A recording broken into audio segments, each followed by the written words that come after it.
I teatri di Napoli, dall'Enciclopedia della canzone napoletana di Ettore De Mura.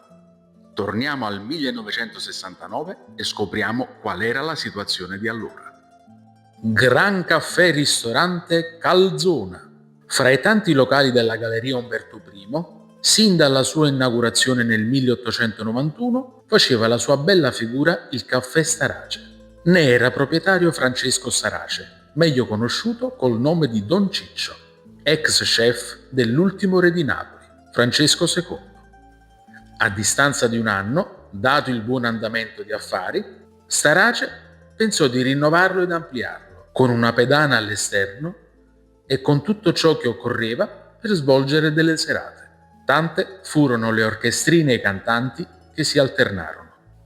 Nel 1895 Diego Giannini vi decretò il successo di A Picciotta di De Curtis. Nel 1899 il caffè passò nelle mani di Francesco Calzona, che lo cambiò e gli diede il proprio nome. Buona cucina, ottimo servizio e grande assortimento di vini e liquori. Un salone speciale per banchetti dove tutte le sere all'esterno, dalle 20:30 alle 22:30, vi erano grandi concerti vocali e strumentali. Il caffè Calzona in meno di un anno divenne famoso.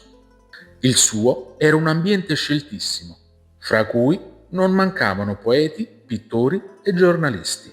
Ugo Ricci scrisse una macchietta rimasta celebre, U Caffè Calzona, cantata da Nicola Maldacea Perandi. Califano e Gambardella ne scrissero due di canzoni, una nel 1901, l'altra nel 1905.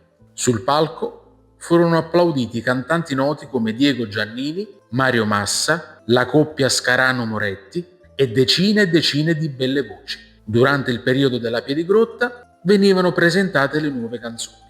Alla fine della Prima Guerra Mondiale, il Caffè Calzona, gestito da un nuovo proprietario, si trasformò in Ristorante Umberto, successivamente in Cinema Umberto e infine in bar con lo stesso nome. Dopo il 1969, alcuni di questi teatri hanno cambiato forma, nome, gestione. Sono attivi ancora oggi o nel peggiore dei casi non esistono più. Ma tutti sono stati palcoscenico per molti artisti che hanno creato quel grande bagaglio di cultura nato a Napoli. Non vi scordate